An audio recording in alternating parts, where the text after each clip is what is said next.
So this is going to be team versus solo agent. I'm speaking to solo agents who think that they have it all figured out or thought they had it all figured out and are not looking at the net of what they're making compared to the gross of what their 1099 looks like. So this is me speaking to you guys. If it's not you, keep scrolling.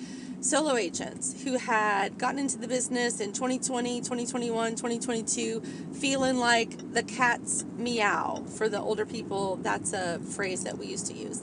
I was feeling like the cat's meow. And the last 2 years have kind of sucked, but your expenses may not have gone down, and you're kind of looking at yourself like, wait, I made $150,000 gross, but I don't have near that in my bank account. Why is that? Well, if you haven't done a P&L and you haven't done a deep dive into your finances, that might be the first thing that I would suggest that you do.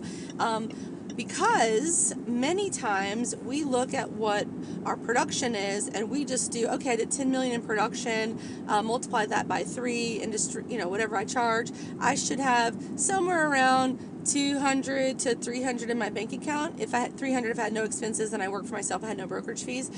But a lot of you have less than 50% of that in your bank account net, because you haven't kept an eye on your expenses and you've been $99 a month with multiple things, or you have a brokerage split that's higher than you're willing to admit, or you're just in denial that it's not working out as a solo agent as best as it could, and maybe a team is a better fit for you.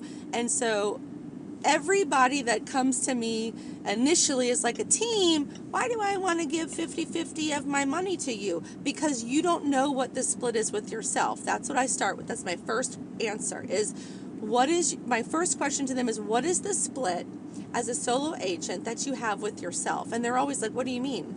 Well, the split that you have with yourself is, you're your own assistant, you're your own sign guy, you're your own transaction coordinator, you are your own, in a lot of cases, you are your own photographer. I see y'all's cell phone pics.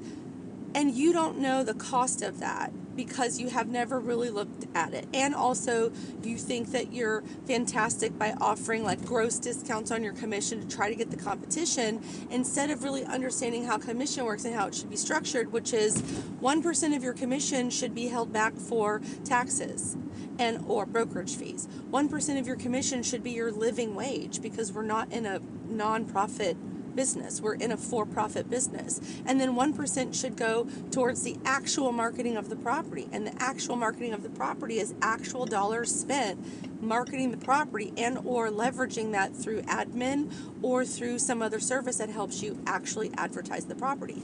And so many times I talk to agents and they're like, I never looked at it that way. Yeah, well, I never did either, until I really took a deep dive into the reasons why team agents typically net more money than they would if they were solo agents. And that's because as a team agent, you have virtually no expenses. So you're making 50% of the commission, but that's net to you.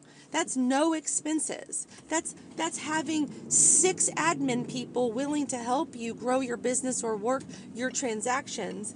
And hold on.